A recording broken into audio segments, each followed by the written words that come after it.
Okay,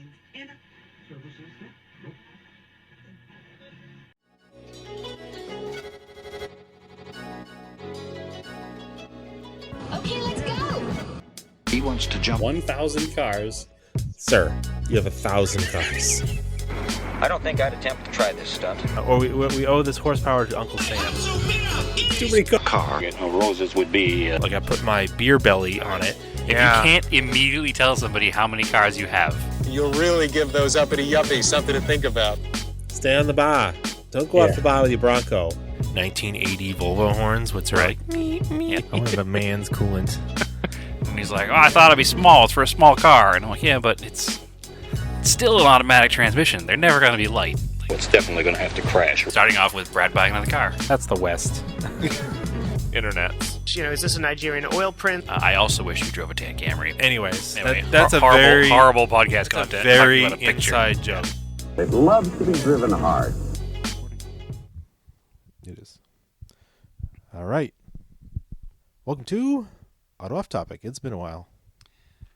Not intentionally, No, but yes. So you went away. I did. We have to catch up on your trip. Yes. The secret sauce that nobody knows is that we did already do this a while ago, and the whole thing, after like a solid hour and a half recording, deleted. Deleted. It missed like half the recording. Right. And then we got super frustrated, and we were already on break, and we said, you know what? We're going to take a little time and take some time off because we're just annoyed. And we've been doing this for what, like 8 or 9 years now? So Yeah, 2016. Closing in on 10 years? Yeah. So it was like, you know what? We've done this for almost 10 years without ever taking a break. We'll take a few weeks. And then a few weeks turned into a couple of months, and here we are. But we tried, and it failed. Basically, we tried, it failed, we got pissed off and said, it's time for a break. So here we are. We're back. Yeah. And hopefully we'll make some more changes, and everything will be better than ever. Well, this will likely sound different because we're actually recording on a recorder like we did old school, just directly into the recorder. This is like first 3 episodes. Yeah, we're sitting in the same room with each other, talking directly into an H4n with no mixing board, no nothing. So there's nothing to screw up. Keep it simple. Everything's good. Yeah. Unless the H4n corrupts memory card. I hope not. I hope not. After if I was you didn't push record, you won't know anyway. So it doesn't matter. I was just talking it up how stable they are and how good they are and simple. So well, hopefully it works. The other podcast that I used to record for a place I used to work, we used this method and it worked every week. So hopefully it's fine. And they're still using this method, I think. I mean, if you can just do it in person, we'll just fly you back every week. We just need to fly them back like once a month, and we'll just stack them. Okay. I think, yeah, can we write that off? We'll figure out how to write that off. First, we need to make money first. I think it's better if you just keep losing money. There has to be like a debt-to-income thing, I think. I don't think you can just spend and not make anything. I think there's got to be something. Maybe. I do have an LLC still set up for for a Vine garage there, so it may make something happen. I'm going to take a quick picture here. We'll put this. You come join the Discord because I'm going to put this picture up of my cat sitting on Brad's lap during the podcast. Pushing down on the cord that I'm trying to hold. Anyway, so the main reason we initially took a break was you went to Japan. I did. I know we've already chatted about this, but nobody heard it because it went in the trash. So That's true. Is there anything you want to repeat and tell about your trip to Japan? Maybe we'll make it a slightly abridged version of what we talked about before. I thought about it, and I was like, yeah, I can actually do that faster now. I can tell the story faster. I mean, there's so much to talk about. You talk about where you went, the cars you drove, hanging out with naked men in the pool, all the stuff you did. Yeah. All over again. That I heard about, nobody else heard about. I can make it a lot quicker so we went to Japan for 3 weeks. And I'll just say the first couple of days, like first 3 or 4 days we went there, didn't really do a lot of car stuff. We did some culture things. Lame. Yeah, it was cool. No, it's actually super cool. I would like to see culture stuff in Japan as well, not just car stuff. So there was, but we went from Tokyo to Fuji Speedway fairly quickly because within a couple days, the Japan, it was like Rallying Japan was a special exhibit, was leaving on April 8th. Hey, what museum was this? Fuji Speedway Museum. Okay. Fuji Motorsports Speedway Museum. If you don't get it exactly right, we'll just say it's lost in translation. Yeah, So, I wanted to see. I mean, there was a lot of cool Japanese rally cars there and some other European rally cars. So I wanted to make it over there first. So we got over there, that I've like knew about Fuji Speedway from like Best Motoring and stuff, and the hotel has only been there since 2021 or 22. We figured out. so it's a recent addition. Really new hotel. I don't know where you would stay before, but it's this huge complex, this gorgeous hotel. It overlooks the track, and the museum is inside the hotel. You can go inside. You can go inside to go to the museum. If you're not staying at the hotel, it's totally fine. But we decided to stay at the hotel, which is really awesome. If you can, you should stay at the hotel. It's gorgeous. And the views overlook one side the track, one side Mount Fuji. Yeah. So like I was like, I don't want to. I was like, I look at racetracks all the time, and we're gonna go look at the racetrack, and do a hot lap, not like hot laps, but like Parade pace laps. Yeah. And so I was like, let's get the Mount Fuji view. And I guess, when we got there in April, it was pretty rainy.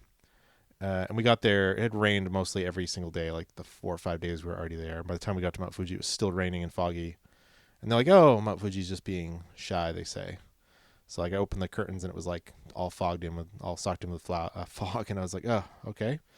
Maybe we'll get to see it. And then sure enough, the next day it cleared out and it was this gorgeous view of Mount Fuji. So There's something about mountains, no matter where they are. Like going to Seattle and looking at the mountain views there is so different than it's living in Phoenix and looking at the mountain views there because they're all different. so it was April. It was still snow covered. Right. They don't let people hike it till like July because it's 14,000 feet. It's basically the height of like Pikes Peak. But the where it is, it reminds me of Mount Washington and New Hampshire, Mount Washington Valley, Sure. where you've got a lot of lower 4,000 feet peaks, and then Mount Washington. Well, I'm going to say Mount Washington is only 6,000 feet. It doesn't sound very impressive, but for New England, it's the highest peak. By a long shot. And it's covered. It's above tree line, and it's usually covered with snow, even in the spring. It's Well, about the the same interesting time. fact is because it's only 6,000 feet, you wouldn't think it's impressive, but it goes from green forest all the way to permafrost, even though it's only 6,000 feet, where other mountains in the world at 6,000 feet are still covered in trees. Yeah. But it's because it sticks so high above everything else around it that there's no protection for it, so that 6,000-foot peak is permafrost. It's it's above tree line. It's not really permafrost. Yeah, it's permafrost. Looks like permafrost, I guess is what I should Yeah. say. But anyway, that's what it looks like. If you're from New England, you'll know what it looks like. The cat is being ridiculously silly on top of you, Yes, it's climbing me and is what it is. clawing you. It's all good. So anyway, yeah, new podcast challenge: climbing cat. Yeah. I'm telling you, this is what happens sometimes when I'm recording. She'll just like come up and grab me from behind while I'm sitting in the chair to get my attention. It is what it is. But anyway, don't go for the belly. You're gonna get the hug and bite. Yeah, Mount Fuji's gorgeous. It's cool. So we were there for a couple days. The first day, the museum didn't open till like 10 or something. We were up early. I was like, I want to go. It was like a Friday. I was like, I want to go check out and walk the track. I like walking racetracks, checking them out because you can walk down, and there is the original corner, the 30-degree corner that they had in the late 60s, early 70s before they got rid of it because it was too dangerous. There's a park, a memorial park, that has the banking still down there, so you can walk down. That's the corner when you watch the Skyline GTR video. You can see Best Miller Motoring right? one, yeah. If I'm she's sure getting everybody's seen fresh, that. you can put It her has down.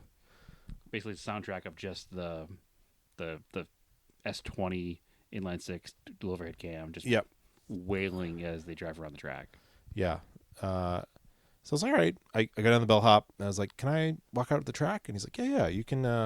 We have a gate. You go down, you swipe your card, you can walk right out the gate, and you're right on the grounds. And I was like, all right, cool.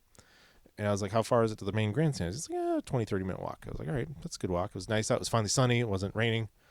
I was like, I'll walk down there. I took my camera, and I'm walking down there. It gets to about 9 o'clock, and all of a sudden cars go hot on the track.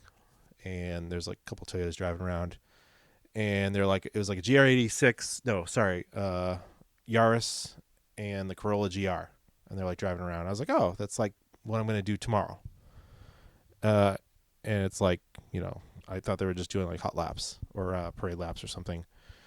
And then I see a sports car in camo, and it's very loud and definitely sounds like a V8 or V10, probably V8. And I'm like, okay, that's interesting. I'm like, there's not really many people around. This is kind of interesting. So I keep going. I get down to the main grandstands. And I realize that there's a bunch of people in the pit garages, and these, camoed cars are like going in, going out, and getting adjusted, and they're driving around the track. And I was like, wait a minute. I think I've stumbled onto a Toyota test day, because this looks like the new sports car they were talking about that they need to run for, like IMSA racing and stuff and endurance racing. Yeah, because their old car is like 10 years old now. Yeah, the Lexus, like the Vassar Sullivan car, they're going to replace that and whatever that they're going to call it. So I was like, that's pretty cool. The GR GT3. Yeah, so like nobody's around. I was like, this is kind of weird. So I keep walking and walking, and then I get down to the end of the corner. Oh, somebody else got some spy shots. Yep, I just pulled it up to get the name of it right. GR GT3. And I get down, and there's like some security people, and they're like, oh no, you can't. I was like, I can't be over here. Like, no. I was like, well, I'm here. Yep. I was like, can I just walk down to the thing? So they let me walk down to the park, and I got down to the 30-degree banking, and then I missed the sign that said don't climb it, but I climbed up it because nobody was around. I was like, well, I'm already breaking the law. Yeah, they can't arrest me twice. So yeah, might as well break more rules. But then I couldn't walk back the way I came. Right, So, because they weren't allowing you to walk through there. yeah, so I had to walk all the way around the outside edges of the property and then out to the street and then walked back to the hotel. Oops. So I didn't get back till like 11 o'clock. Turns out that was probably way longer than a 20-minute walk. Yeah. Yeah. I walked in, I told the bellhop, he's like, oh, I'm so sorry. It's like, I mean, it is what it is. I didn't get arrested. All is well. yeah, he didn't know. And he's like, and then later on when I was checking out, they're like, oh, yes, sorry, sir. Your card was not supposed to work. It was supposed to be shut off. And It's like giving you the hotel key to the wrong room or something. yeah, Like, they're like, we had a couple other guests that went out there by accident. I was like, oh, but then if you're up in the hotel, it overlooks the track, so you can see it anyway. So it doesn't matter. Well, they probably don't want anybody close up, I guess. Yeah, but so that was really cool. You came from America to get all the secrets for the new GR GT3 and give them to the American teams. Yeah. So they could be ahead of the game. So then I took my time. I went through the museum. Museum is not super big, but there's a lot of really cool stuff. It's got a bunch of like brass era stuff in the bottom. You're like, all right, whatever. There's of course, a replica of the 999 Ford that I've seen replicas of like multiple times. There's one in the Daytona Museum, I think. Yep, the race car. And then there's like there was a Honda early F1 car. I think that was real, or maybe it was a replica. They're very proud of that. The kind of off-white one with the red dot. Yep, they had the real 66. They had the real Datsun from one of the Queensland rallies, one of the rallies across Australia. The early Datsun, the red one with the big, like maybe the driver's side fender, I think, is just like crushed, like originally crushed during the rally. It's like a Datsun sedan. Yeah. Okay. Kind of the bubble top kind of looking thing. Is it from the mobile? Yeah. Reliability challenge. Yeah. Yeah. It's like a maroon color. That's real. That was cool. There's a couple other Can-Am cars. I've seen a Toyota from that event. Yeah, it's funny. They had I saw it when I get to the Toyota Museum. There's one from that event at the Toyota Museum. So then that was it was interesting because they had another little section that had an Indy car, and they were talking about Indianapolis Speedway. I was like, I've been there too. But once you went upstairs, that's where they had the special exhibit, and it was really cool because they had, some Italian stuff that I think it was a Delta, some other Fiats, but the cool thing, there's a Lancer, there's an Evo 3. They had the experimental MR2 Yep. Group B car. Yep. Then they had the Celica. I forget which one it was. The another African one, the rear-wheel drive Celica. Mm-hmm. A Renault 5 Turbo 5. I mean, there's so much cool stuff. And then the coolest thing was the Group E Starion prototype. That was just kind of pushed in the back. I would fly to Japan to see that car for a day. I would do the 20-hour flight or whatever hour flight it is. Fly there, look at that car, and then fly home and be content. So yeah, that was impressive. Insanely jealous about that. I think I kind of even forgot that maybe that was even there. I think I just saw that the exhibit was Japanese rally cars. I'm not even sure if I saw that was there. I can't remember now. But seeing it was super cool. So yeah, I don't know what the new exhibit's going to be, but that whole area, Mount Fuji, that Speedway area is really cool. The next day we did, I was able to do, you can rent a car for parade laps, which I knew I was going to be kind of disappointed because it's a little more tricky to do a track day in Japan. Because you're a track day bro? Yeah, it's a little more tricky than doing it at the Nürburgring. And there's no, what I should really do is just get some money and just set up a company to just do track days at Japanese racetracks. There must be a way to do it. Sure. Sounds very simple. I think you need licensing, but people were walking in on the Saturday that we went to do it in the morning, and they were just buying tickets to go around to do in their own laps car? in their own cars. But then we did this parade lap thing, which you could do in your own car if you wanted to. But we did it in. They let you borrow. It was like maybe it was 80,000 yen or something. It wasn't super expensive. A GR Yaris because it had a back seat. Okay, because you had your son with you. Yes. So yeah, we put him in the car seat. They let us run it, and Stephanie came, and we just did like 3 laps. But then they also let you use the car outside the track too afterwards, right? That was different. So I had to do a manual transmission check to drive the car around the track, which was funny. And the guy's like, "Oh, you've driven?" I was like, "Yes, like 30 years." Yeah. A minute or two. Sir, I drove a manual transmission with a broken Achilles tendon. Okay. Yeah. Interesting. I didn't learn. I was like, why is the Corolla not allowed for 4 people? And then we're talking to some other American there. He's like, oh, it doesn't have a back seat. The GR Morizo edition doesn't have a back seat. Sure. It's like a carbon block-off panel or something. Yeah, but I was like, that's kind of weird. Like, I don't think you can buy that. Maybe you can buy that version in the U.S.? You can, but I think it still has a back seat. It'd be like such a waste to buy a 4-door car with no back seat. Yeah, it's weird. And that you can't buy I was like, well, I'd rather drive the GR Yaris anyways because I can't drive that in the States. Yeah, the forbidden fruit. Might as well. I don't know. I don't find it to be a big deal to drive right-hand drive manual. It doesn't bother me. The only thing that moves is the wipers and the washers. The turn signal get switched. And I definitely did that a couple times. But so that was really cool. Other than just being a little bit slow, but you could feel that car is pretty fast. That would be a really cool car to have, and I could have hustled that thing around the track if you're allowed to. Be nice if they sold it here. Yeah, because it's like the perfect size. But it was cool. I mean, once I got on the track, it was like, oh yeah, I remember this from maybe it was like GT4 or GT5. Years of all the video games. Well, none of the Forzas have had it, but all the GT games that I think after like 4 had it.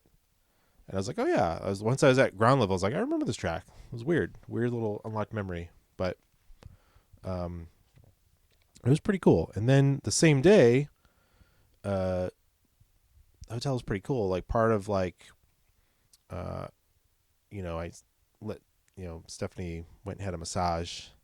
Part of the reason for her having a massage was that they're like, yes, you had the massage. Get to borrow our GR86 for like 4 or 5 hours and drive it around. That's a random perk for having a massage. Yeah. I mean, I'll take it. So I was going to take the manual GR Morizo edition, which apparently Morizo is some tuner that's based on the Nürburgring, so another tie-in to the things I've done. Yeah, he's an employee of GR, though, right? I think. I guess, but they have like a shop near the Nürburgring where they tune these cars. Yep. And it was like, oh, this car was tuned in the Nürburgring. I was like, well, I'll see about that. But come to find out, that one doesn't have a back seat, so I had to take the automatic GR86 because it had a back seat. It is what it is. So whatever, which is fine because we were driving on the street road. Now they gave me this nice route, and I was like, yeah, that's cool, but we want to get over to this. There was this shrine not far away that was on the other side of Mount Fuji that you'd hiked up this little mountain, and then there's a shrine at the top. It's a very picturesque spot. Lots of people go there. We're a few days early for cherry blossoms. There's some insane pictures of cherry blossoms, this shrine, and then Mount Fuji in the background. But I have just a nice picture of the shrine and Mount Fuji. But anyway, I didn't realize, like I should have she told me that they had a nice route that went up and over like this mountain road. And I don't know. I thought we needed more time. So I like took like the highway, but not realizing the car was like beeping at us about some warning. It's because it didn't have the electronic toll thing in it. So of course I went through the wrong thing. Sure. Getting on the highway. Then the arm wouldn't go up. So then. And it's very easy to talk to a person in Japan in your no Japan language. Somebody had to come out. We had to give them the yen. And they opened the thing for us. We're like, sumimasen, sorry. That means sorry in Japanese? Yeah. So then coming back from there, I did no tolls on GPS. And it took us the fun mountain road that I should have taken before. I was like, man, I really wish we'd taken this on the way out. Because coming back was basically on the newly released Forza Fujimi Kaido. It's essentially that road. Sure. You go up and down around this hill or a small mountain, and you can see Mount Fuji, and it was really cool. And like, I mean, the speed was pretty high. It was like, I think it was like 50 kilometers an hour, which is pretty high on the downhill. Yeah, that's probably 35. There's a dude on a road bike that was like in front of me, and I wasn't catching him on the downhill. I was like, I'm just gonna let him roll ahead, because he's doing 50 kilometers too, and so am I. Like a bicycle? Yeah, on a road nice. bike, like full road bike get up, like a real road biker. Sure. Yeah, Nam would like to hear that because she loves to go down mountain roads. Yeah, he was whipping. I was like, oh, I'm not gonna. I didn't pass him until we got to the bottom in the town. Yeah, there's no reason to. Yeah. If he's not holding you up, stay behind No, he him. wasn't. It's not worth it. But that's a cool car. I even being automatic, I had never driven a GR86 or a BRZ. My entire experience with them, unfortunately, comes from basically parking lot driving. So I would like to drive one, like actually drive one as well. It's funny. We saw one today or yesterday. Marco was in the car. It was the bright blue color. Sure. And he's like, "Is that a Ferrari?" I was like, "No, that's a GR86." I was like, "That's like the black one you had in Japan." He's like, "Oh, are we gonna get one of those?" I was like, "Maybe. I wish." But better chance than a Ferrari. Yeah. Yeah, that's a cool car. I'd definitely consider one. Yeah, I like them. They haven't gotten cheap, the early ones. No. My hope was I they think were they're going to really get popular. cheap and I would buy one, but that didn't happen. So, I mean, that's a perfect, like, daily Phoenix car, too, because they're rear-wheel drive. We don't have to worry about snow there. Yeah. So, yeah, I know I've often thought about buying one of those, but I never have because I also don't want to ruin my old cars. Like, driving a rear-wheel drive modern car might ruin all my old cars for me. No. That was a really cool car. I liked it. What did we do after that? Yeah, that was pretty much it for Mount Fuji. That was a cool... I mean, it's a pretty solid amount of stuff you did, so... Yeah. Then we did, I'm trying to think, a bunch of, like, non-car stuff in between. We did all the touristy things. After that, we went to, like, Hiroshima. Oh, that was the bummer. The Mazda Museum was not open at the time. I would have gone to it, but it wasn't open till, like, the following weekend. So I was like, all right, bummer. Closed for the season, or the winter? Something like that. So I was like, all right, whatever. So we did like Hiroshima. It's really nice down there. That was the furthest we went south, and then we came back through Osaka, Kyoto, and then up back to Yokohama. And then coming back from Kyoto, I was like, all right, we'll stop. You go through Nagoya. I was like, we'll stop and go to the Taito Museum, but it wasn't open that day. I'm like, it wasn't open on Mondays. So did you ever get to the Toyota Museum? I did. Okay. So we ended up back in Yokohama. We went all the way back, and that day we went to the Moon Eyes Cafe, which was really cool. Okay. Super American hot rod stuff. It's like American hot rod stuff, but also Japanese lots of flair. parts for Japanese stuff. Yeah. They love their like mid to late 60s Toyota Crowns. They make so many cool parts for them. In fact, I think they have a whole separate company called Crown Classics. Yeah, that's a very cool store because it's like I think maybe we talked about it, but Moon basically got bought by a Japanese company. Sure. And they built this cool store, and they have like a 50s cafe next to it, which was cool. Is that the Area 51 they call it? It's Area 51. Yeah. Moon Eyes Area 51. So it was Area 1, sorry. Oh, so, yeah, my brain went to Area 51. Yeah, Area 1. Moon Eyes Area 1 is what it is. Yeah, Area 1 was it was called Area 1 because during the occupation after the war, it was occupied by the Navy, I think. Oh, interesting. I didn't know it had a history like that. Yeah. Okay. It was one of the like military zones for the U.S. after. Like U.S. military zone. Yeah. Okay. Yeah. So that makes even a cooler connection to the American hot rod side of it. Yeah. I mean, not that it's great to talk about occupying other countries and Well, it was after the countries war. that were on the wrong side. Or but they're yeah, it it was is what after it is. they Yeah. were doing the rebuilding afterwards.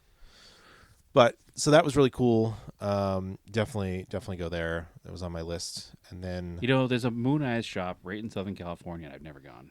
yeah, I guess the next time we're in like the LA area, we should probably try to go there. Yep, for sure. But that area is LA area is so big that we often don't get to all the car stuff.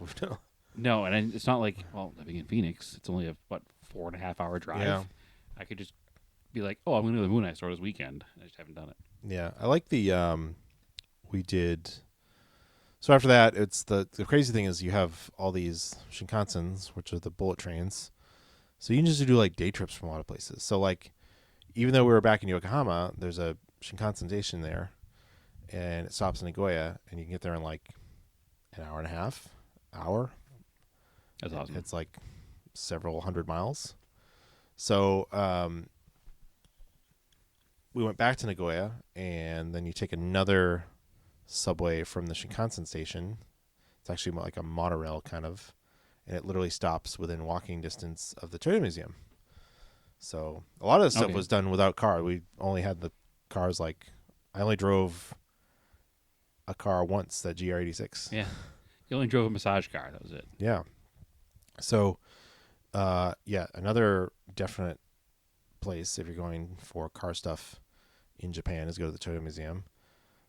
Yeah, I've heard the Toyota Museum is one of like the preeminent museums in Japan just Yeah. because of the amount of cool stuff they have. And I think like a week after I was there, they did their big outside festival. They have like a big outside car show festival. That's cool. So, yeah, there's so much cool stuff in that museum. They have everything again. Of course, they start like brass era, beginning of cars. The museum starts on the first floor, then kind of winds up, and then you get to the second floor, and you're into like the 50s and the 60s. There are a bunch of American cars, the 59 Cadillac, all that stuff. But intermixed in that era of cars, they not only did they have American cars mixed in, they had Japanese cars of the same era next to them. So the first like post-war Japanese cars. Yeah. Interestingly, when you go back to the early cars, I didn't realize pre-World War II, Chevy and Ford were building vehicles in Japan. Yeah, for the Japanese market. Not just knockdown kits. Mhm. They had factories that were building like early Chevys, early Model Ts, which is kind of crazy. I didn't know that. And then they also had the earliest Datsun ever built in the museum. Okay, the silver and red one? No, it was like dark green. It looked like a miniature Model T. Oh, okay. So there was one that used to be in the Hershey Museum that I thought was the earliest. It was the earliest Datsun in America. Probably. Maybe that's what that was. This is the earliest one that was built in Japan. Okay. Or that it still exists. But yeah, it's cool to see the design stuff of 60s Japanese stuff next to 60s American stuff. They had a few European things thrown in there. And Well, 60s Japanese stuff looks like either an American car or a European car. yeah. With, when you look at the bottom of it, British mechanicals, basically. Yeah, they were just copying everything. I mean, making it better. they didn't have a lot of resources at the time, so they had to do what they had to do. So it is what it is. Yeah. And then like I like when they're like, so then you get up and it gets into more the mid 60s, and then you can tell where they're really proud because it's Toyota Museum. They have the 2000 GT on a pedestal. As they should. With a S800 next to it. As they should. A Toyota S800, I assume, not a Honda S800. Yeah, they had a S600 on display just in front of it, though, the Honda. The Honda one? Because that was Honda's first car, I think. Mm-hmm. It was. So, yeah, I mean, it's not just, it is a Toyota Museum, but it does have all significant vehicles of Yeah, Japanese. no, they've had a bunch of cool stuff in there. I know they even have a giant Mitsubishi section. So Yeah. Yeah, and then it gets into the 70s and 80s stuff, which was cool. I mean, our wheelhouse, right? Yeah, they had a Datsun 432. A Z432. Yeah. That's cool. They also have the Safari Rally winning 240Z? No, No? Okay. not there. Maybe they've had it in rotation, but they didn't have it there when I went there. That Celica, is it the TA-27? It's like that yellow one on the shelf there. The first Celica, basically? Yeah. One of those, and they got the 80s stuff. They had a Honda City with the Motocampo behind it. Completely stock Honda NSX. Completely stock R32, GTR. Several gorgeous, they had a gorgeous 8086 that was like bone stock. In this, I forget what in Japan what a Priva, the Toyota Priva is called. Esteem? The Previa? Previa? Is it called Yeah, Esteem? Esteem. Yeah, one of Or those. no, Was, Estima. one of those that was like, Something like that. absolutely gorgeous. They had a GS400, and then LFA. I was like, all right, yeah, LFA, which. Again, I've talked about this on the podcast. For an extremely rare car, I've seen a lot of LFAs. Yeah, I've seen like 3 last week. Yeah. Like, I'm like, like, so yeah, that was pretty cool. And then, strangely, they had like a Mitsubishi i-MiEV. well, I mean, it was a pretty significant Yeah. car, I guess, time-wise for a full electric car. Yeah, a Leaf, first gen Leaf. Again, Yeah. significant for reasons that aren't really enthusiast reasons, but something. But yeah, it's a really cool museum. I would definitely go into it. Then they have like a little annex building. Is a special exhibit. It was like 75 years of the Crown, or 70 years of the Crown. So I can't fact check they that, had so I won't. They had the first model all the way to the current Crown on Okay. display. Do they have any Crown pickup trucks? No, just all sedans. Hmm. Then they had another room that was just car. It was like the car culture room. So it was basically like my basement, but much bigger and in a museum. Just a bunch of model cars. Yeah, they had several displays of just stacks of Tamiya model kits. I mean, And I was like, I have that one, that one, that one, that one, that if one. you were an RC diecast lot car model kit nerd, you could probably be charged to come hang out in this basement. Yeah, There's a lot of cool stuff I here. should charge you. All right, I rescind my idea. There's I just bought dinner. It's fine. That's my payment. they had like, a bunch of display cases with like, grill badges and all that stuff, and model die casts and model kits, posters, all that sort of stuff. I didn't get to do it. I didn't go upstairs, but they apparently had like a library of all books. I should have gone and looked through there because I should have seen if they had. You're a car book I nerd. know. I just didn't get to it. Would be cool to see if any books that you worked in publishing were in there. Yeah. Then they had like a DVD, like a movie section was in the back room of all famous car movies. They had a little cafe in there and food. We had food. It was pretty cool. I got some like rice dish where the rice was in the shape of an old Toyota. I'm into it. Like they use like a cookie cutter. Yeah. Yeah, nice. And I had this thing that it's like super popular. I didn't get it at the Moon Ice Cafe, but you get, it's like melon soda with a, it's an ice cream float, but it's melon soda. So it's like this. Okay. It's like this like coolant green soda, but it's like super popular to get melon soda in Japan. Okay. So yeah, it's definitely, if you're into car stuff, go to the Toyota Museum. Then come to find out, I didn't realize it, but they weren't open because we were there on a Tuesday. They would be open on a Wednesday. So I guess go to Nagoya on a Wednesday. You can go over to, not far away is the Liberty Walk HQ, where they actually work on the cars.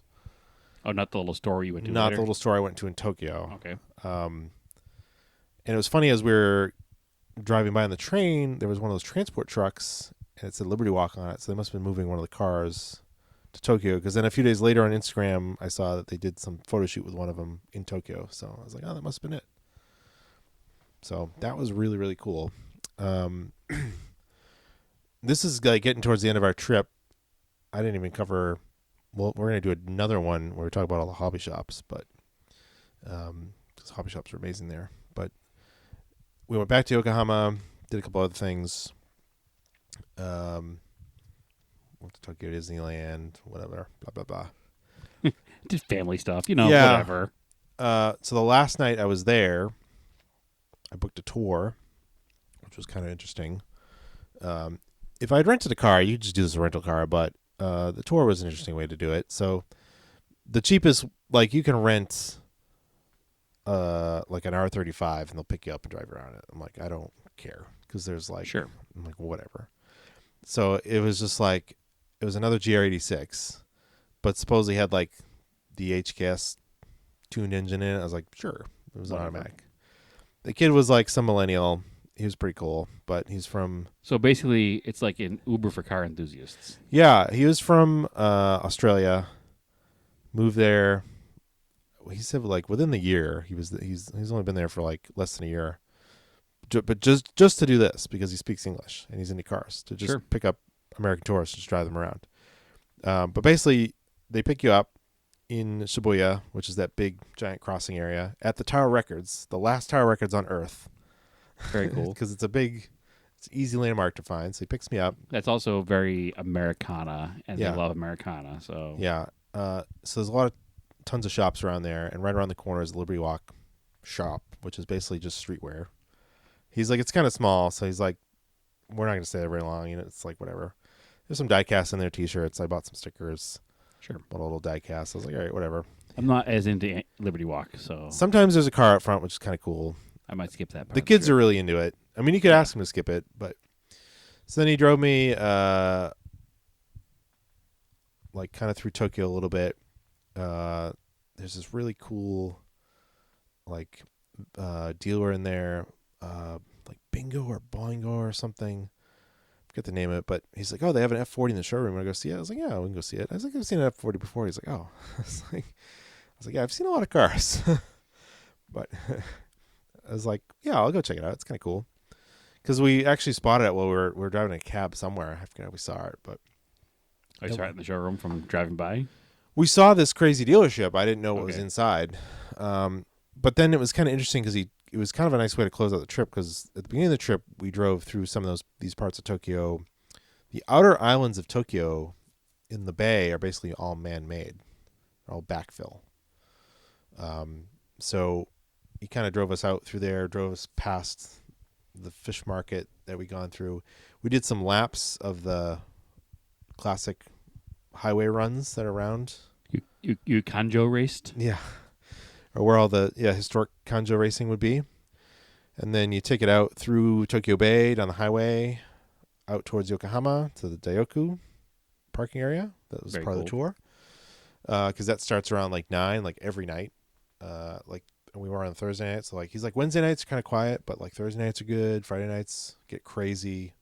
Saturday nights are insane. So he's like, I guess if I were to go again, Sunday morning is like what we would like. He's like, a lot of the older cars show up Sunday mornings. It's a lot quieter. It's more like a cars and coffee. Like I was like, yeah, I'd be more into that. Because there wasn't a lot of old cars that showed up, but it was just funny because it was like, all right, is this mostly tour groups or is this actually people? But some people show up. Yeah, every car there is just a lot of them an are American in the passenger a seat. lot of them are, and a lot of them are R35s. It's the most Liberty Walk R35. There was like 10 Liberty Walk body kit R35s, and they all have like little tour groups. You're like, that's kind of weird, but whatever. Whatever, it is what it is. I mean, if that's what. Yeah, it makes some people money. This company exists now just to make body kits to bring tourists by their shop to look at their shop. Oh, I know what it was. To sell T-shirts. Yeah. Why do they make body kits? To bring tourists to their T-shirt shop. Yeah, I guess whatever does it. Then, you know what it was? A few days earlier, I'd been trying to get to a, let's see, it's Autobox, and then what's the other one? You talking about the used parts, Up Garage? Yes, I did not make it to an Up Garage. I cannot find one that was within a distance for me to get to with, just walking in transit that made sense. So, but I found when I was in Yokohama, I was like, oh, there's one that's like not that far away off the highway or off the subway, so I'll take it. It was like afternoon.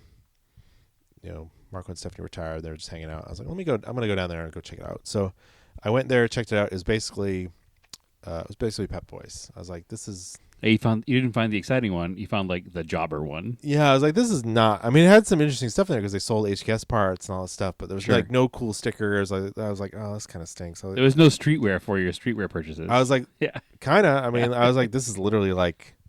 This is like Pep Boys was like 20 years ago. Yep, before it became just a service center. So I was like, all right, that's kind of lame. But so on this tour, part of the thing we did before we went to the Daioku was he brought me to the A-Pit Autobox store, which is the flagship store.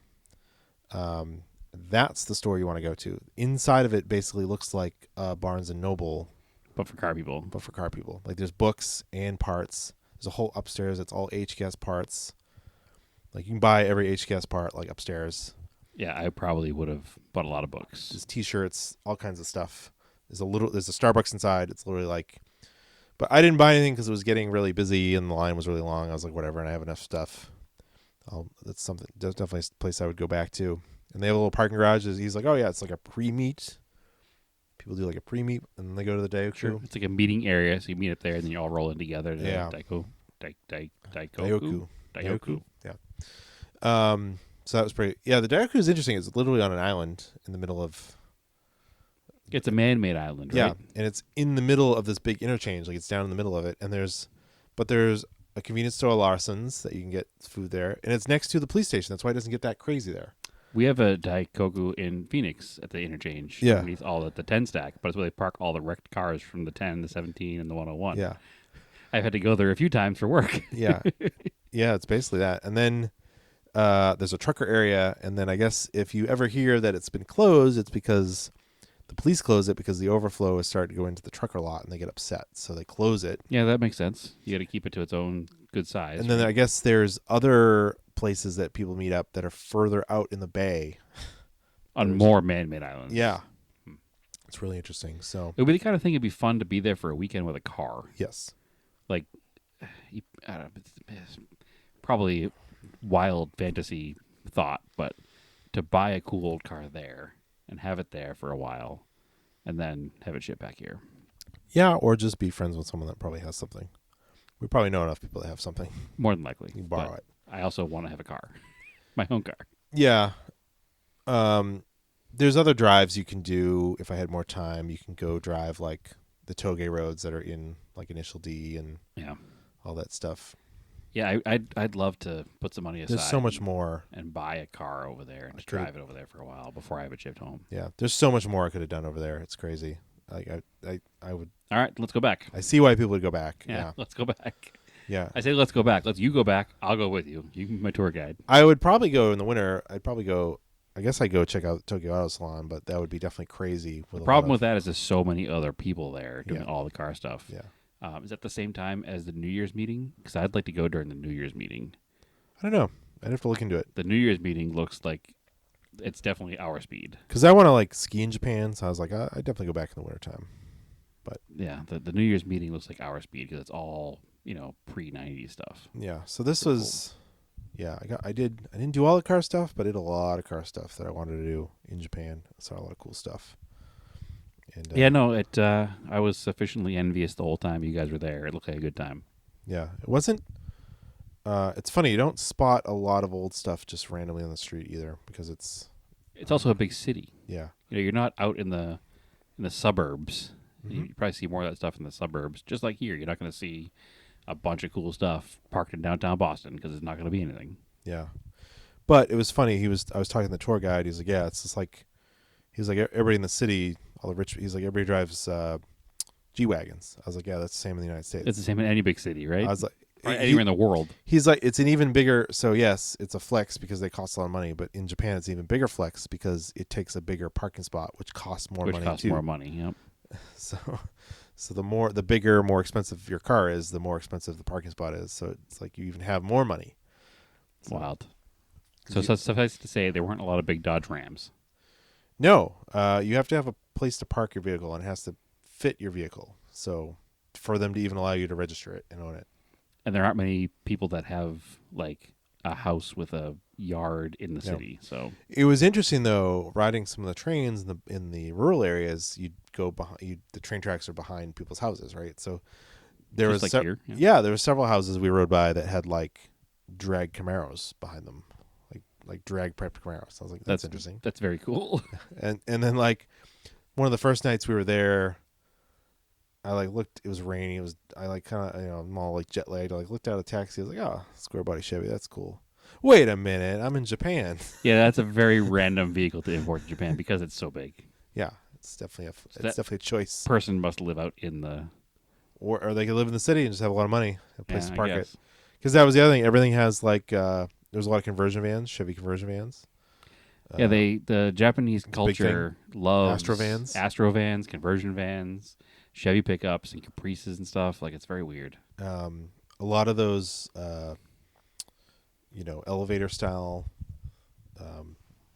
parking garages, which is interesting. Mm-hmm. The car goes in, shoots up. Yeah, I'd love to find some people in Japan to do like a car exchange program with, like, because we can buy Astrovans here for like $1.95. Like, hey, I'll give you 3 Astrovans for one JDM Starion, please. Yeah, right. So yeah, I definitely go back to Japan in a heartbeat. Oh, the naked men in a pool thing, that was onsens. So you should definitely check out onsens. A little bit of Japanese culture. Sounds like a good time. It's it's just a very hot bath. Sure. It's a shared hot tub. Well, listen, every culture in the world except for the United States has a similar version of this, I think. So, well, the one at Mount Fuji was amazing because you're just sitting there relaxing in the super hot water, and they had like a half wall. It was open to the air, so it was kind of cold, and then you're just looking out on a sunny day right at Mount Fuji. Yeah, it sounds like the ultimate relaxing for sure. Yeah. Just follow the rules. Yeah. And you can't have tattoos. Right. Because of Yakuza. It's interesting. So nobody can have tattoos, or just nobody? If you have any tattoos, it's not allowed. You're not allowed to go in.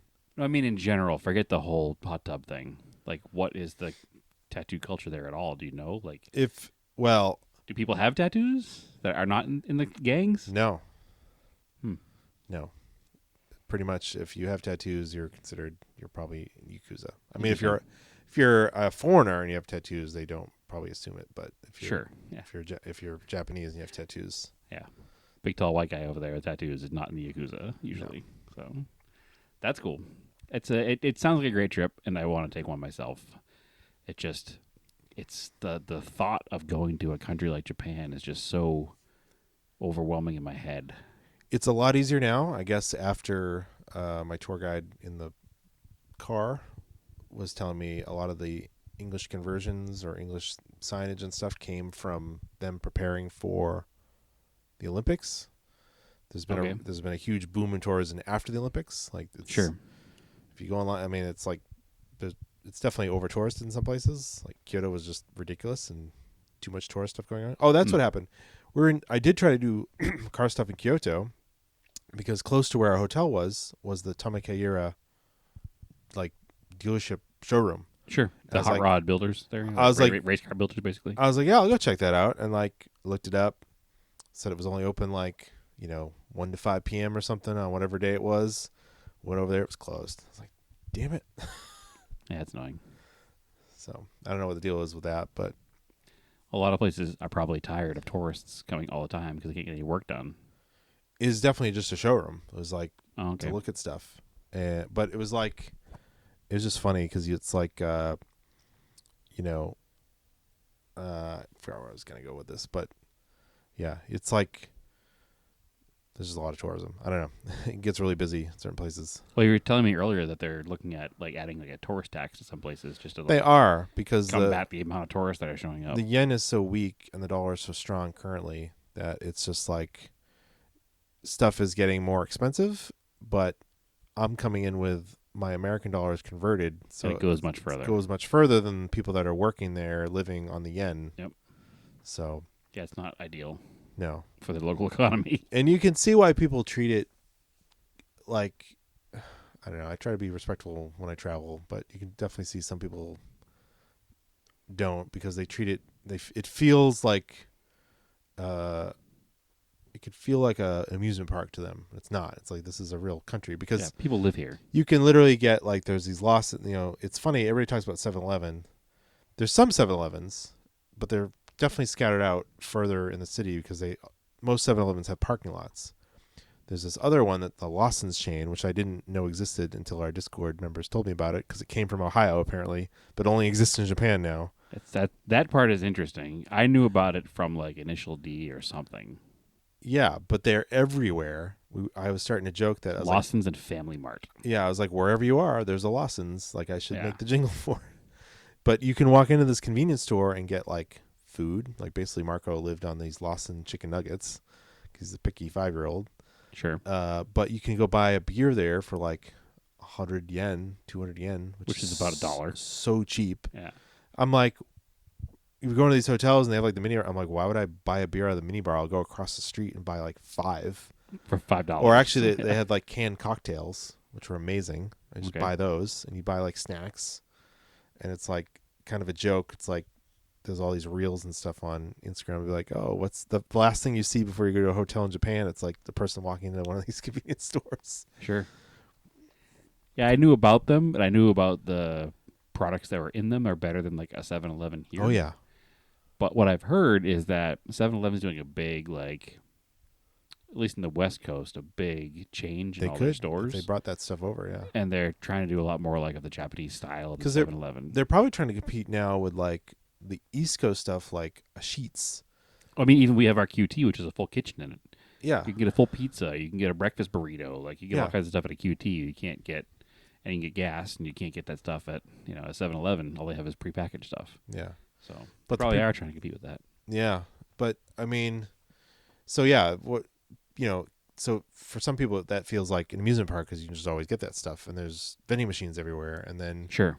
uh, Yeah, give a lot of Americans access to $1 beers on every Yeah. street corner. It's going to be a bad time. yeah, and there's public drinking is okay. It's not really as long as you're like okay, as long as you're not like being a jerk about it, it's fine. You can Right. just drink. But that's where the amusement park thing comes in, Yeah. like you're saying. People come in with the expectation of, oh, I can just drink in public. I'm going to Yeah. drink in public, and I'm going to drink like I'm in a bar in Ohio. Yeah, and everything's popularized with Instagram, so all these spots that everybody knows about.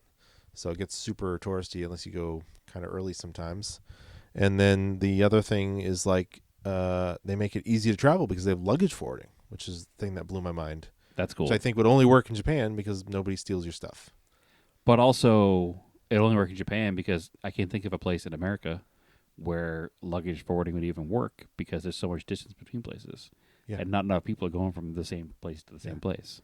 So it's that shipping company Yamato just basically runs it. Okay. You just bring your bags to the ones that do it. They take your bags.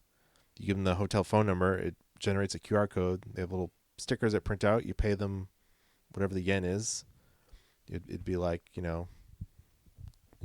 20,000 yen something to like So send. that's not cheap. It's $150. Yeah, but if you don't have to lug 3 carry-on size suitcases, because basically the reason why they did it is because you now don't burn a day traveling. Like you can actually send your luggage ahead and then spend your day touristing, and your luggage shows up at your hotel for check-in. You don't have to drag bags around all day. Right. That part of traveling where you're like, well, I know, especially like the last day when you're like, you have 7 hours before you're going to be at the airport, but you can't be in the hotel anymore. And I just luggage. yeah, you're just dragged dragging behind you. this bag around. So that was the only problem I had. I was not that far at the last hotel from the airport I was leaving from, and I went to forward him, and then the guy was like, "That'll take 2 days." I was like, "What?" That doesn't help. I was like, "That really?" He's like, "I was just very, very busy." I was like, "Okay, I'll just." But they'll also hold your bags. I was like, "Can you just hold them, please?" Like, yeah, I'll hold them. So I'll come back for them later. Yeah, that's a more convenient service, I think. Yeah. Like, and I can see that happening in big cities here where you had like a luggage locker or something. They have along luggage those. lockers everywhere at different train stations. You can put certain train stations have full size lockers you can put a carry on size in, which That's interesting. yeah. That But- I think I could see working here possibly. But yeah, it's a very cool place. And then it ties in, I guess, I think that's everything for Japan. It was funny because a few weeks ago, my local car museum, Lars Anderson, has a Japanese car display now. Yeah, they had the big opening a couple weeks ago. Yeah, so our buddy Chris Yep. has his RX-7 feature. Isn't it 79? It's the yellow one. I think it's a 79. It's definitely an SA, so Yeah. it's an early Early first gen. car. Yeah, super cool car. He's got it inside the museum on display, which is cool. Yep. They had some other interesting stuff in there. Again, there was an LFA on the. I was like, "Yeah, seen one." Seen one, seen them all. Yeah. Yeah, when I say I've seen like 3 of them last week, it's because obviously of the proliferation of money in the Scottsdale, Phoenix Yeah. area. But there are 3 or there's probably 5 of them in Phoenix alone. Yeah. And they always go out to the same events. It's like, okay, They'll here hang it is out again. Yeah, here it is again. Yeah. But it's, I don't know, whatever. They had some other interesting stuff in there. I forget. They had a couple of K cars.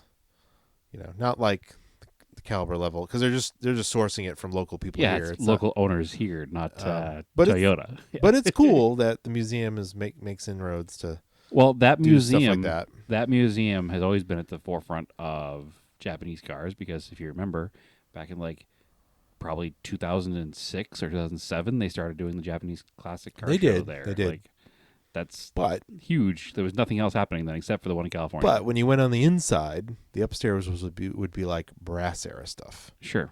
And they finally started showing stuff that was much more modern. Yeah. And doing rotating stuff. A couple years ago, they did a display of like East Coast hot rods. Yes. That was a really good That display. was really cool. Yeah. So that's going on right now. If you're in the New England area, go check that out. They're supposed to have a Cars and Coffee this weekend. I actually got the email that it was canceled because it's raining again. It's the okay. There's the weather part. Well, then never mind. Don't go for that it's this weekend. the 12th or 13th Saturday in a row that is raining. Excellent. They didn't even mention it. They just said, due to unforeseen circumstances, we were canceling it because they canceled the last one. So that was the other thing. I bought a ticket to go to this opening, and they were like, yeah, we're going to, if you have a Japanese car, bring it. We can park it on the lawn. We're going to have a whole thing. And then it rained. It poured that day. It was Friday night. It was, they don't like cars on the lawn when it's too wet. They had a tent set up, like a wedding tent, like a giant tent. There was a couple cars parked in there, but I wasn't. It was downpouring so hard. I was like, I'm not, like, torrential downpour. I was like, I'm not driving the Galant in a torrential downpour. Just to park. They're all dirty. Yeah, because also all the roads around there can flood. Yep. So I brought the Montero instead because it has a snorkel. Well, the last time I was there was Radwood, Boston. It rained. And it was pouring rain that day, too, and the grass was wet. It rains a lot here. But I think there's still mud in the fender well of the Eclipse from that day 5 years ago. But, yeah, I mean, that kind of covers my Japanese trip. So hopefully this gets us back to the groove here because we have a lot of other updates. Lots to catch up on. I'm trying to even think of what else we've done. I don't know. What do you think? That podcast? It can be, or we can go into our project cars, or we can save that for next week because we got a lot going on. I don't know. Should we give the people another half hour? Sure. Let's go a quick synopsis so we can delve deeper later on. Where are you at with cars? Before I left for Japan, I had put in the... Did I do this before I left for Japan? I believe I put the crankshaft in the Volvo and maybe fitted the pistons. And yes, because the last episode, now the title of the last episode is The Volvo Got New Pistons. Perfect. So that was done. Came back from Japan, and my dad and I threw the head-on. So, head went on the engine. It's got a valve train now. It's got the distributors on there. It's a fully dressed long block now. Yeah, see, it's a valve-covered oil pan. Yep. I saw it yesterday. Oil pump, new oil pump. That one was no good. We checked the clearances, so it's got a new one. Everything's in there. It's ready to go, basically. So it's ready to go in the car. Most excellent. I've got now... I realized the Mikunis were going to be really annoying to make work correctly because they were poorly cable adapted and not run with linkage. It was a weird setup. So I tried to find some SUs. Those didn't work out because they were too bad. Yeah, we can describe this whole process next week. So now I've got some Webers. I'm going to go DCOE side drafts for it. So good. Yeah, just way too much. Hey, listen, it is what it is. It's a passion project. Yeah, it is what it is. Sunk costs. It's the kind of stuff, though, like dual Webers like that, you could make it run on those, and then if you wind up not liking the car, you could spend a couple $100 and go back to a single carb setup and keep those for a different car. Yeah. They're universal enough, so it's fine. No stress. So ideally, that engine goes in the car in the next week or so, and I've got new exhaust for it. You figure out the exhaust, make it fit and work. And I saw your pretty 4-2-1 header for it. Yep. I'm waiting for the manifolds for the Webers to come from Sweden? Sweden. There's tons of speed parts for Volvos from Sweden, unsurprisingly. Sure. Well, it's like parts for a Camaro in America, right? Yeah. It's, go to where the car is from. So actually, I went, ended up looking up online. The Redline manifold, people are like, oh, it's not that great. You can get better manifolds from Sweden. Which is good because the red line one is not even available currently. Yeah, so I found they're basically replicas of replicas of Volvo R Sport manifolds. So they're actually longer. Very cool. Which is good because you want a long intake on a street car anyways. Get some low-end torque. Much better torque with a longer intake. Yeah, you're driving it around town anyways. This car's not going to be up high. So, yeah, that car's coming right along. Hopefully in the next month it's running. At least, I don't know if I'll be driving it, but at least we'll get it running, hopefully tuned. I mean, there's not much to get it driving once it's running. So no, just brakes. Yeah, bleeding the brakes and making sure shaft. Everything moves. Yeah, and rebuilding the drive shaft. I did a lot of paint work to the engine. I restored the outside of the transmission, repainted it, cleaned it, degreased it. Did you paint it gray or? It's red. You saw it last night. Oh, yeah. It's supposed to be red? Yes. Interesting. Yeah. Interesting. I would think it's supposed to be like a gray color. No, but all Volvo red. That's cool. So, yeah, the car's not far. I found a throttle pedal on eBay. I found a guy sent me the linkage that was missing under the dash. Yeah, we installed that last night. I messaged him today and I asked him if he had those clips. He said he'd take a look around. He had a bunch of Volvo parts. He's in like Portland, Oregon or something. Sure. I was like, yeah, I'll take a look around. I was like, all right, cool, thanks. If not, I'll find them somewhere. Or figure out a way to make something. Yeah. You could probably make some kind of a strap that goes in place there if you had to. Mm-hmm. So that car's not far behind. I don't think I've done much else. Maybe I have, and I don't remember. I mean, you've been busy being a world traveler, so I have to do brakes on the Volkswagen. That's turning into project car. Every car in a long enough timeline. Every car becomes project car. So, project-wise, I haven't got a ton of project updates because the cars I've been using have just been working. I've done a bunch of off-roading with my truck. Oh, yeah. I haven't talked about that on the podcast. But to do a quick synopsis of what I've done, I'm going to forget the name of the trails now because it's been too long. But I did one entire day with a friend of the show and former host of the Gearbox podcast, Brian. He was in Phoenix, and he and Josh from Adventure Driven Design and myself did the trip up and around basically the Four Peaks in Phoenix, which is a super cool trail. It's nothing like super technical and super off-roady about it, but it's all dirt track, and spent a whole day out there, did like a picnic lunch. That was a good time. Then I did an overnight trip, just basically was kind of a shakedown for a friend's truck. Our friend at Italian Design and Racing, IDR_87 on Instagram, if you want to follow him along, has a Lamborghini LM002, otherwise known as the Rambo Lambo, with a Cummins in it, which is weird, super wild and weird. What did it originally have? It's a Countach engine. Oh, really? Yeah. That sounds horrible. It'd be a horrible vehicle off-road. Yeah. Absolutely. Multiple carburetors and... Yeah, it's a Lamborghini Countach. Yeah, speaking of like side drafts, there's like 6 of them on that engine. Something like that.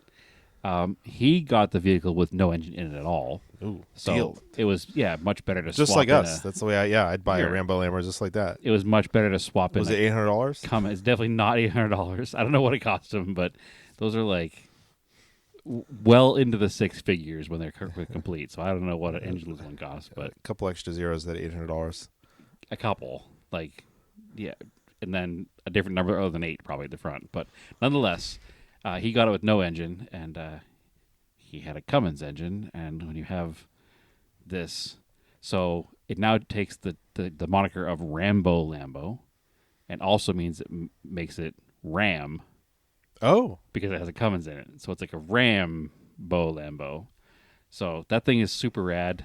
I actually got to drive it the other day, and that was super cool.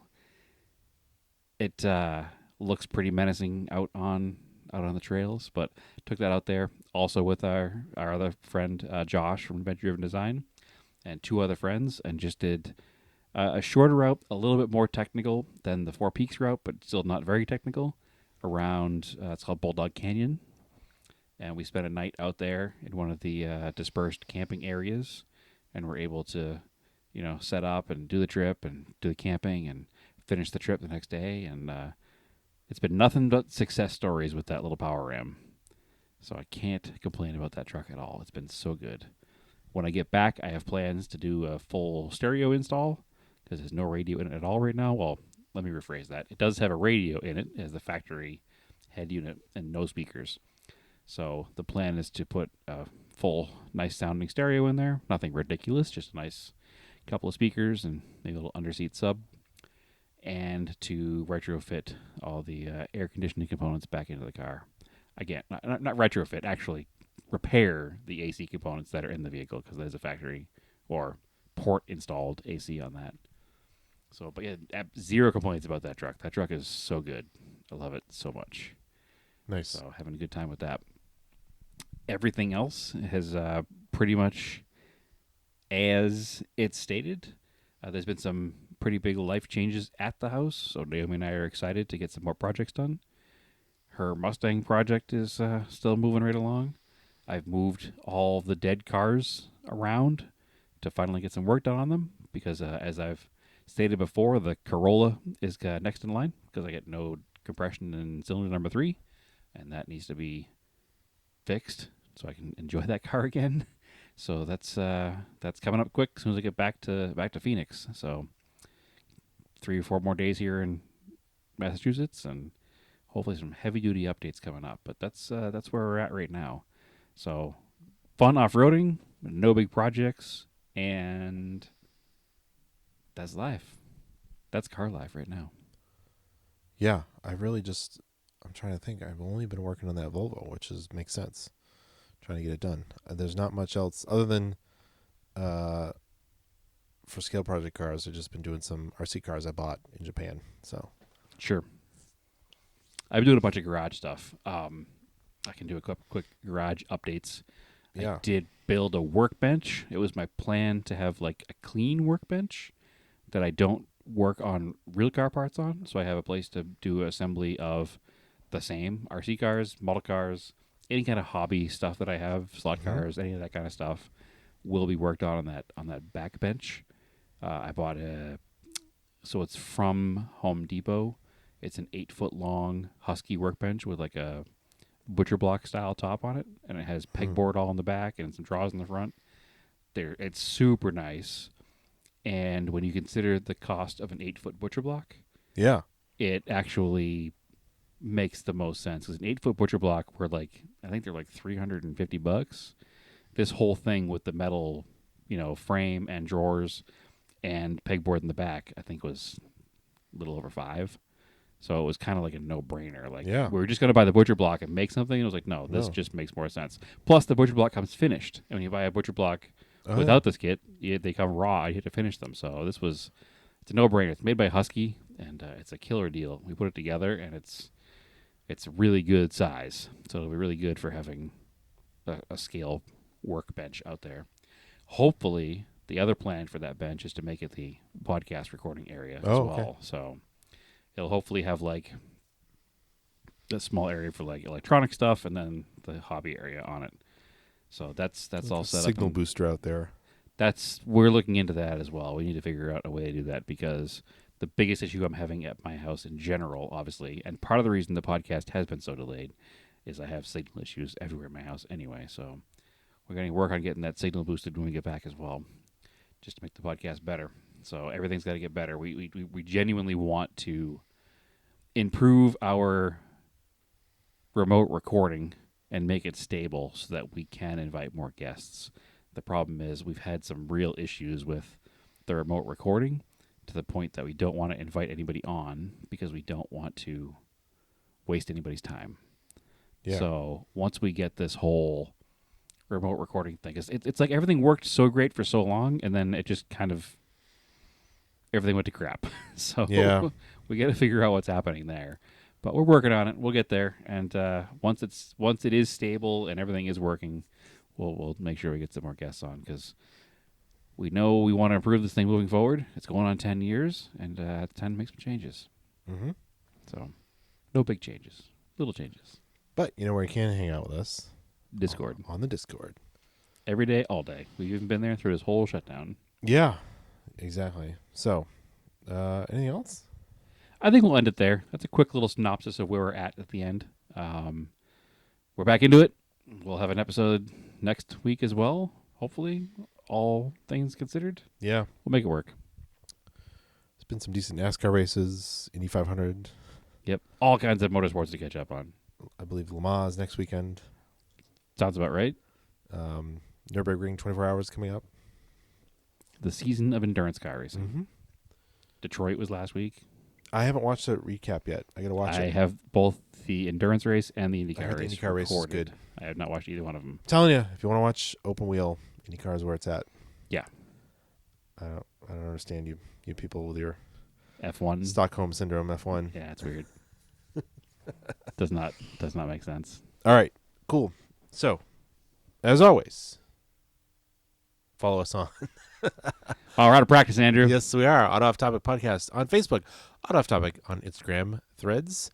I am Racing Anger on Instagram and Threads. I'm also on Blue Sky if you want to follow me over there. We've got Scale Autocast on Instagram and Threads. I've been throwing some RC stuff up there. And Brad, where can they find you? We had a couple people reach out to us on Facebook and Instagram. They were worried that we were stopping the podcast. Thank you. Wondering what was happening. So thank you, everybody who reached out. We do understand we just went radio silent and didn't say anything because it wasn't the plan. It just kind of became, we need this. So, but yeah, thank you for reaching out and thank you for your concern. And it helps remind us that we're not just yelling into the void and people are listening despite all our intentions and all our hard trying to make it go away. You're not going away, and we genuinely do appreciate that. So they can find me on Instagram at TSISS350, and that's basically it right now. All right, cool. Keep yours analog and aim for the roses.